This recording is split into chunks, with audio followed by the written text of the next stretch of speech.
അതായത് അവർ ശരിക്കും പറഞ്ഞാൽ ശരിയായ മാനിഫെസ്റ്റേഴ്സാണ്. നമ്മളെ മനസ്സിൽ അല്ലെങ്കിൽ നമ്മളെന്ന വ്യക്തിയിൽ ഉണ്ടാകുന്ന നമ്മൾ എന്ത് ചെയ്തു കഴിഞ്ഞാൽ, എന്ത് കാര്യം ചെയ്താൽ അവർ പറയുന്ന പോലെ കേൾക്കും അല്ലെങ്കിൽ അത് തയ്യാറാകും എന്നുള്ളത് അവർ കൃത്യമായിട്ട് മനസ്സിലാക്കിയിട്ടുണ്ടാവും. അത്തരം മനസ്സിലാക്കിയിട്ടുള്ള ആളുകളാണ് ഇന്ന് ശരിക്കും പറഞ്ഞാൽ ഈ ഡയറക്ട് സെല്ലിംഗ് പോലുള്ള മേഖലയിൽ ഏറ്റവും ഉയർന്ന ടോപ്പ് റാങ്കിൽ നിൽക്കുന്നവരും നല്ല വരുമാനം വാങ്ങിക്കുന്നവരും. സാധാരണ ഏതെങ്കിലും ഒരു ബന്ധുവിൻ്റെയോ അല്ലെങ്കിൽ ഏതെങ്കിലും ഒരു ഫ്രണ്ടിൻ്റെയോ സ്റ്റാറ്റസ് കണ്ടിട്ടോ അല്ലെങ്കിൽ അവർ നമുക്ക് മെസ്സേജ് അയച്ചിട്ടോ അത്തരത്തിലുള്ള രീതികളിലായിരിക്കും നമ്മളുടെ അടുത്തേക്ക് ഈ ഒരു ഡയറക്ട് സെല്ലിംഗ് എന്ന് പറയുന്നൊരു മേഖല എത്തുന്നത്. അതായത് നമ്മളിങ്ങനെ ചിലപ്പോൾ ഒരുപാട് കാലങ്ങളായിട്ട് നമുക്ക് മെസ്സേജ് അയക്കാത്ത ഒരു ഫ്രണ്ട് പെട്ടെന്ന് കയറി മെസ്സേജ് അയക്കുന്നു, എവിടെയുള്ള എന്താ ചെയ്യുന്നത് എന്നൊക്കെ ചോദിച്ചിട്ട് മെസ്സേജ് അയക്കുന്നു. അല്ലെങ്കിൽ നമ്മൾ ബന്ധുക്കൾ അങ്ങനെ അയക്കുന്നു. അല്ലെങ്കിൽ നമ്മൾ ആ ആളുകളുടെ സ്റ്റാറ്റസ് കണ്ടിട്ട് നമ്മൾ അങ്ങോട്ട് ചോദിക്കും ഇതെന്താ പരിപാടി എന്നുള്ളത്.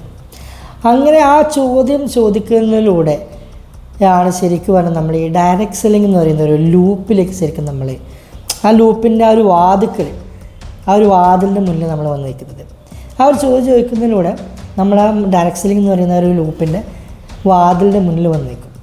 അപ്പോൾ എന്ത് സംഭവിക്കും, നമ്മുടെ ആ ഫ്രണ്ട് അല്ലെങ്കിൽ ആ സുഹൃത്ത് നമ്മളെ അടുത്തേക്ക് വരും. പക്ഷെ ഒറ്റയ്ക്കായിരിക്കില്ല, ഏതെങ്കിലും ഒരു അങ്ങനെ മീൻസ് അവരുടെ കൂട്ടുകാരോ അല്ലെങ്കിൽ അവരുടെ കൂടെ വർക്ക് ചെയ്യുന്ന ആളാണെന്ന് പറഞ്ഞിട്ടായിരിക്കും നമ്മളെ അടുത്തേക്ക് ആ ഒരു വ്യക്തി വരുന്നുണ്ടാവുക. ശരിക്കും അവരൊന്നിച്ച് വർക്ക് ചെയ്യുന്നവരായിരിക്കും, പക്ഷേ അങ്ങനെ ഉണ്ടാവുക.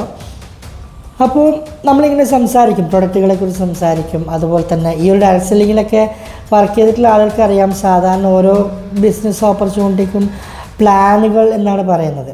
അപ്പോൾ ചില സമയത്ത് നമ്മൾ ആ നേരിട്ട് കാണുന്ന ആ ഒരു സമയം തന്നെ പ്ലാൻ അവിടെ നമ്മൾ പറയും, അല്ലെങ്കിൽ വേറെ എപ്പോഴെങ്കിലൊക്കെ ആയിരിക്കും പറയും.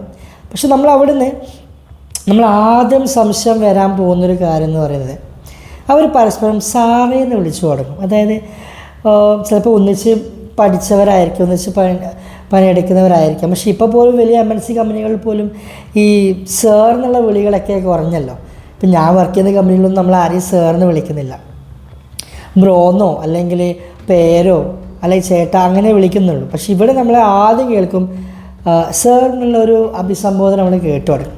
ആ സമയത്ത് തന്നെ നമ്മൾ ആദ്യത്തെ ഒരു സൈക്കോളജിക്കൽ നമ്മൾ അവിടെ ഒരു ലൂപ്പിലേക്ക് സൈക്കോളജി പരമായിട്ട് നമ്മൾ അവിടേക്ക് എത്തപ്പെടുകയാണ്. ഇതെന്തോ ഒരു വലിയൊരു സംഭവമാണെന്നുള്ളൊരു കാര്യം നമ്മളെ മനസ്സിലേക്ക് ആദ്യം കയറി വരും.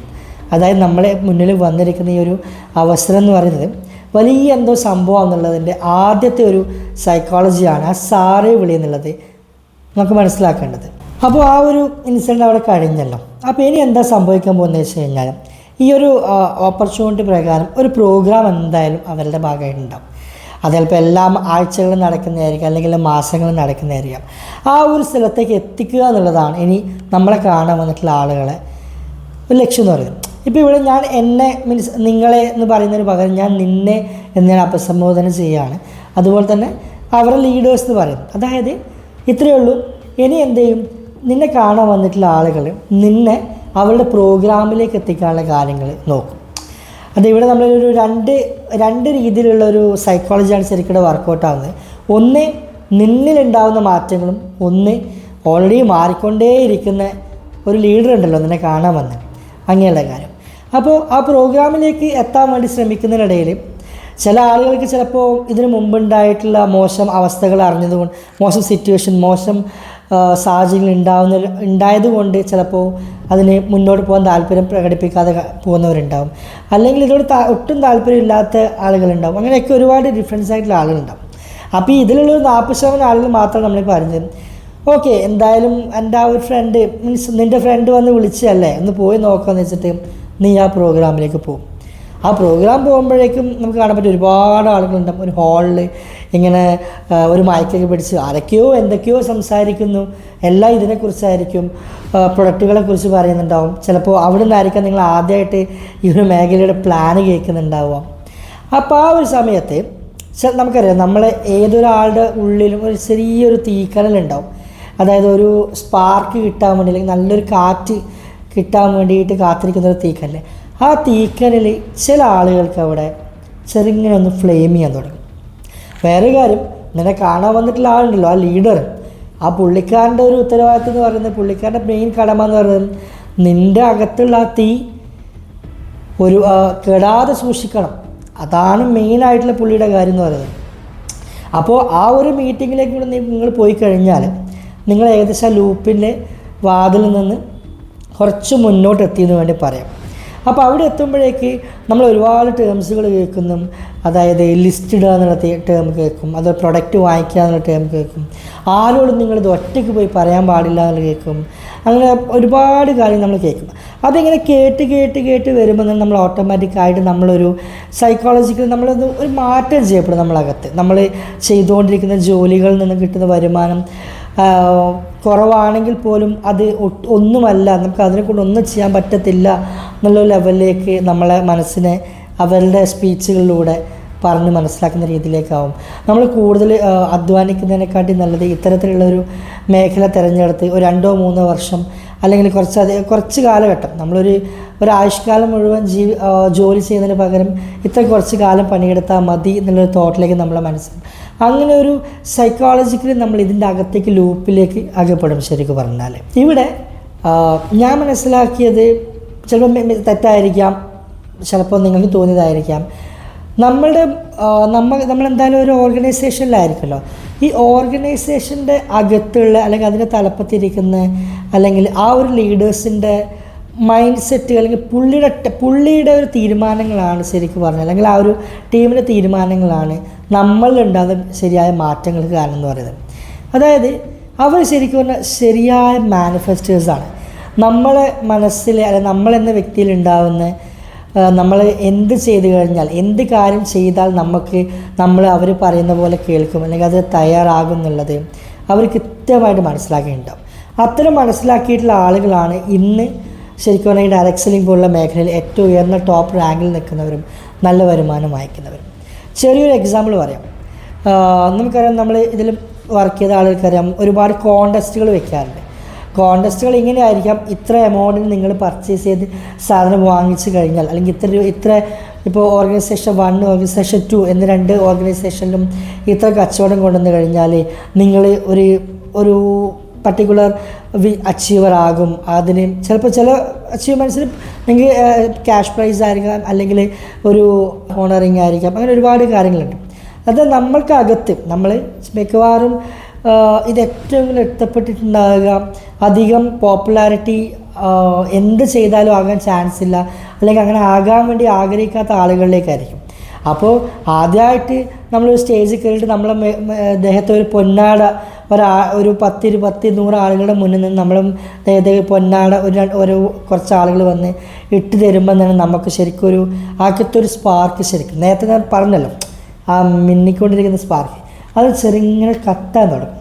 ആ കത്തലാണ് ശരിക്കും പറഞ്ഞാൽ നമ്മളെ ഇതിനകത്ത് പിടിച്ചു നിർത്തുന്നത് പറയുന്നത്. ഈ ഒരു ഡയറക്ട് സെല്ലിംഗ് എന്ന് പറയുന്ന മേഖലക്കകത്ത് പിടിച്ചു നിർത്തുന്നതും അത്തരത്തിലുള്ള കുഞ്ഞു അച്ചീവ്മെൻറ്റ്സ് കിട്ടുന്നതിലൂടെ നമുക്ക് ലഭിക്കുന്ന ഓണറിങ് കൊണ്ടാണ് നമ്മൾ ശരിക്കും അവിടെ നിന്ന് പോകുന്നത്. യഥാർത്ഥത്തിൽ നമുക്കറിയാം, ഈ ഒരു മേഖലയെ സംബന്ധിച്ചിടത്തോളം നമ്മൾ ഒരുപാട് ആളുകളെ കണ്ടതായിട്ടുണ്ട്, ഒരുപാട് റിജക്ഷനുകൾ നമ്മൾ നേരിടുന്നതായിട്ടുണ്ട്. പ്രൊഡക്റ്റ് കൊടുത്താൽ തന്നെ അത് വീണ്ടും വാങ്ങിക്കാൻ വേണ്ടിയിട്ട് റിക്വസ്റ്റ് ചെയ്താൽ വാങ്ങിക്കാത്തവരുണ്ടാവും. അങ്ങനെ ഒരുപാട് സിറ്റുവേഷൻസ് ഉണ്ടാവും. എങ്കിൽ പോലും അത്തരം സാഹചര്യങ്ങൾ, അതായത് നമുക്ക് ഡൗൺ ആകുന്നു എന്ന് പറയുന്ന സാഹചര്യങ്ങൾ വരുമ്പോഴാണ് പലപ്പോഴും നമ്മളൊക്കെ അകത്ത് നേരത്തെ ഞാൻ സൂചിപ്പിച്ച ആ ഒരു ഫ്ലെയിം ഉണ്ടല്ലോ, അത് പതിയെ അണഞ്ഞു തുടങ്ങും. ഇങ്ങനെ പതിയെ അണഞ്ഞ് തുടങ്ങുമ്പോഴായിരിക്കും, അല്ലെങ്കിൽ ടീം ഒന്ന് ഡൗണായി തോന്നുമ്പോഴായിരിക്കും നേരത്തെ പറഞ്ഞ ഓർഗനൈസേഷൻ്റെ ഏറ്റവും ടോപ്പിൽ നിൽക്കുന്ന ലീഡേഴ്സായിട്ടുള്ള ആളുണ്ടാവില്ല, അവർ നിങ്ങളെ ഒന്ന് ഊതിയിട്ട് തണുപ്പിക്കാൻ വേണ്ടി, അല്ലെങ്കിൽ ഊതി ജസ്റ്റ് ഫ്ലെയിം കൊണ്ടുവരാൻ വേണ്ടിയിട്ട് പുതിയ ഓഫറുകളായിട്ട് മുന്നോട്ട് വരും.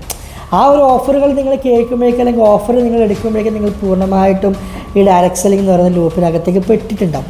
പെടുകയെന്ന് ഞാൻ പറയുന്നില്ല, കാരണം ഞാൻ പരിചയപ്പെട്ടെടുത്തോളം 100% ആളുകൾ എടുത്തു കഴിഞ്ഞാൽ അതിൽ ഒരു 30% ആളുകൾ വിജയിച്ചിട്ടുണ്ട്. അപ്പോൾ ഒട്ടും മോശമാണ് ഈ മേഖല എന്നൊന്നും നമുക്ക് പറയാൻ പറ്റില്ല. ഒട്ടും നല്ല ഞാൻ ഒരിക്കലും പറയത്തില്ല, കാരണം എനിക്ക് ചെയ്യാൻ പറ്റാതെ ആയത് അതിന് എൻ്റേതായിട്ടുള്ള കാരണങ്ങൾ കൊണ്ടാണ്. അതിനർത്ഥം ഈ ഒരു മേഖല മോശമാണെന്നല്ലല്ലോ. മോശമായി വർക്ക് ചെയ്യുന്ന കമ്പനികൾ വേറെ ഉണ്ടാകാം, അത് വേറെ കാര്യം. അതിനിടയിൽ ഞാൻ മുന്നേ പരിചയപ്പെടുത്തിയിട്ടുള്ള പ്രൊഡക്റ്റ് തന്നെയാണ് സീതാമുടി കേശവർദ്ധനി എന്ന് പറയുന്ന ഒരു ഹെയർ ഓയിൽ. ഞാൻ ഓൾറെഡി യൂസ് ചെയ്തുകൊണ്ടിരുന്നതായിരുന്നു, അതിപ്പം കഴിഞ്ഞിട്ടുണ്ട്. ഇപ്പം പുതിയൊരു ബോട്ടിൽ വാങ്ങിച്ചു. നല്ല പ്രൊഡക്റ്റാണ്. ഞാനിപ്പോൾ അത്യാവശ്യം ഹെയറിൻ്റെ ഇതിന് വേണ്ടിയിട്ട് ഹെയർ കെയറിങ്ങും അത്യാവശ്യം നോക്കുന്നതുകൊണ്ട് തന്നെ എനിക്ക് ബെസ്റ്റ് പ്രൊഡക്റ്റായി തോന്നുന്നുണ്ട്. 500 രൂപയ്ക്ക് വെർത്താണിത് ശരിക്കും പറഞ്ഞാൽ. ഏകദേശം 37ഓളം ഇൻഗ്രീഡിയൻസ് അടങ്ങിയിട്ടുള്ള ഒരു നാച്ചുറൽ ഹെയർ ഓയിലാണ്. വേറെ കെമിക്കൽസ് കാര്യങ്ങളൊന്നും ആവശ്യമായിട്ട് വരുന്നില്ല. നിങ്ങൾക്ക് ഈ പ്രൊഡക്റ്റ് വേണമെങ്കിൽ ഒന്ന് ഉപയോഗിച്ച് നോക്കാം. ഉപയോഗിച്ച് നോക്കിയിട്ട് നിങ്ങൾക്ക് റിസൾട്ട് പറയാം. ഇത് ഓർഡർ ചെയ്യാൻ വേണ്ടി ഞാനൊരു നമ്പർ കൊടുക്കാം, എൻ്റെ നമ്പർ. ആ നമ്പറിൽ നിങ്ങൾ വാട്സപ്പ് ചെയ്താൽ മതി, അല്ലെങ്കിൽ ഇതിൻ്റെ ആളുടെ നമ്പർ കൊടുക്കാം, അവരുമായിട്ടൊന്ന് കോർഡിനേറ്റ് ചെയ്താൽ മതി. ഇത് എവിടെ വേണമെങ്കിൽ നമ്മളിത് കൊറിയറായിട്ട് അയച്ചു തരാം. ഡെലിവറി ചാർജ് ചിലപ്പോൾ ഉണ്ടാവുമായിരിക്കും, അതിനെക്കുറിച്ച് കൃത്യമായിട്ട് അറിയത്തില്ല. പക്ഷെ നല്ല പ്രൊഡക്റ്റാണ്. ഓക്കെ, അപ്പോൾ നമ്മൾ കാര്യത്തിലേക്ക് അടക്കം നമ്മളെന്താ സൂചിപ്പിച്ചിട്ട് പറഞ്ഞുകൊണ്ടിരുന്നത് ലൂപ്പ്. അപ്പോൾ ഈ ഡയറക്റ്റ് സെല്ലിംഗ് എന്ന് പറയുന്ന ലൂപ്പിലേക്ക് നിങ്ങൾ കയറി കഴിഞ്ഞാൽ സൈക്കോളജിക്കലി നിങ്ങൾ എന്ത് സംഭവിക്കുന്നത് വെച്ച് കഴിഞ്ഞാൽ നമുക്കിത് കംപ്ലീറ്റ് ഒരു വിടാനും തോന്നത്തില്ല, മുന്നോട്ട് പോകാൻ എവിടേക്കോ ഒരു സ്റ്റെക്ക് തോന്നും.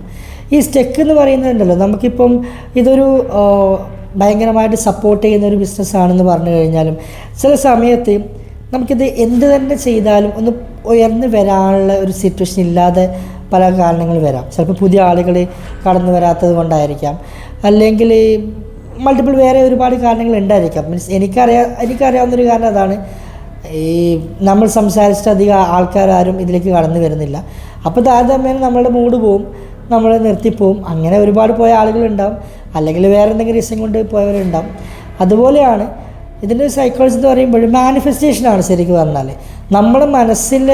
നമ്മുടെ മനസ്സിനകത്തുള്ള ഓക്കെ നിന്നെ ഒരു അച്ചീവറാക്കിയിട്ട് ഒരു സ്റ്റേജിൻ്റെ മുകളിൽ കയറ്റിയിട്ട് നിനക്ക് പൊന്നാടി എണീച്ച് കഴിഞ്ഞാൽ, അല്ലെങ്കിൽ നിനക്ക് ഇത്ര വരുമാനം വാങ്ങിച്ച് തന്നാൽ നിനക്ക് ഇതിൽ നിൽക്കാൻ പറ്റും, അല്ലെങ്കിൽ നീ കൂടുതൽ വർക്ക് ചെയ്യും എന്നുള്ള തോട്ട് ഉണ്ടാക്കിയെടുക്കാൻ വേണ്ടിയിട്ട് നമ്മൾ ആ ഒരു ചിന്തയെ മാനിഫെസ്റ്റ് ചെയ്യാൻ വേണ്ടിയിട്ടാണ് ഇത്തരത്തിലുള്ള ഓഫറുകൾ അല്ലെങ്കിൽ ഇത്തരത്തിലുള്ള ഒരു കോൺടെസ്റ്റുകൾ നമ്മളെ ടീമിലേക്ക് ഇറക്കുന്നത്. അതുപോലെ തന്നെ ചില സമയങ്ങളിൽ നിങ്ങൾ ശ്രദ്ധിച്ചിട്ടുണ്ടാകും, നമ്മുടെ ടീമിൽ തന്നെയുള്ള നമ്മളെ ലീഡേഴ്സായിട്ടുള്ള ആരെങ്കിലും ഒരാൾ ഇതിൽ ഈ സീലിംഗ് അച്ചീവ്മെൻ്റ് എന്നൊക്കെ പറയുമല്ലോ, അതായത് ഓർഗനൈസേഷൻ 1ലും 2ലും ഇത്ര എമൗണ്ട് ഏറ്റവും മാക്സിമം മാച്ച് ചെയ്ത് കഴിഞ്ഞാൽ ഏറ്റവും മാക്സിമം വാങ്ങിക്കാൻ പറ്റുന്ന എമൗണ്ട് കിട്ടുന്നതിനാണ് സീലിംഗ് അച്ചീവ്മെൻ്റ് എന്നൊക്കെ പറയുന്നത്. അതിപ്പോൾ അത് വാങ്ങിക്കാൻ വേണ്ടിയിട്ടൊക്കെ ചില സമയത്ത് ഒരു കോൺടെസ്റ്റ് ഡിക്ലെയർ ചെയ്യും.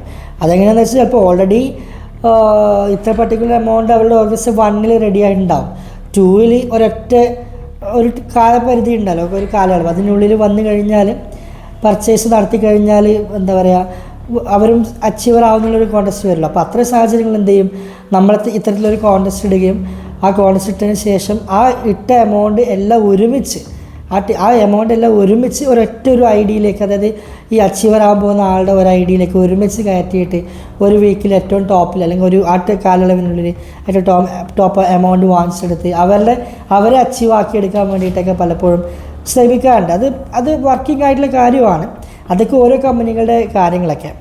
സൈക്കോളജിക്കലി പറയുകയാണെങ്കിൽ മാർക്കറ്റിംഗ് എന്ന് പറയുന്ന കാര്യം തന്നെ ഭയങ്കര ഒരു നമ്മുടെ മനസ്സിൽ അല്ലെങ്കിൽ മറ്റൊരാളുടെ മനസ്സിനെ മാറ്റിയെടുത്ത് അവരെ കൊണ്ട് നമ്മളെ പ്രൊഡക്റ്റ് വാങ്ങിപ്പിക്കുക എന്നുള്ളതാണ്.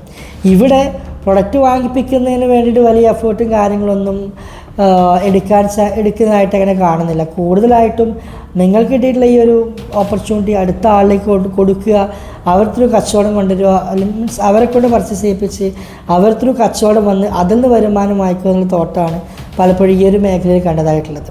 അപ്പോൾ ഏതായാലും ഇത് ചെറിയൊരു കാര്യമാണ് നമ്മുടെ ലൈഫിൽ നടന്നുകൊണ്ടിരിക്കുന്നത്, ഈ മേഖലയിൽ നടന്ന ആളുകൾക്ക് പെട്ടെന്ന് മനസ്സിലാവുന്ന ഒരു കാര്യം മാത്രമാണ് ഇവിടെ പറഞ്ഞിരിക്കുന്നത്. അപ്പോൾ എന്തായാലും നല്ല രീതിയിൽ ചെയ്യുന്ന ആളുകൾ നല്ല രീതിയിൽ തന്നെ ചെയ്ത് മുന്നോട്ട് പോവുക, ചീറ്റ് ചെയ്യാതിരിക്കുക, പ്രൊഡക്റ്റുകൾക്ക് ഫോക്കസ് കൂടുതൽ കൊടുക്കുക, പ്രൊഡക്റ്റിന് തന്നെ പ്രാധാന്യം കൊടുത്തുകൊണ്ട് ഈ ഒരു മേഖലയും കൊണ്ട് മുന്നോട്ട് പോകാമെന്ന് മാത്രം പറഞ്ഞുകൊണ്ട് it's me signing off. By.